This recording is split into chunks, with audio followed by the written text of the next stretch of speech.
Hey, good morning. It's Chris here with We Do Windows. This is a rain gutter. This particular home, they're having their rain gutters replaced. But I just wanted to show you, this is exactly what's in the rain gutters when they don't get cleaned.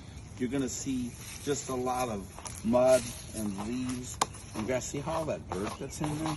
And this is what clogs up the downspout that will not let the water, this downspout, that will not let the water flow off the roof.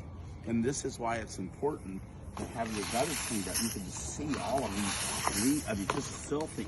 And see how that downspout was clogged? So you want to make sure that your downspouts are unclogged so that the water will flow out down your gutters.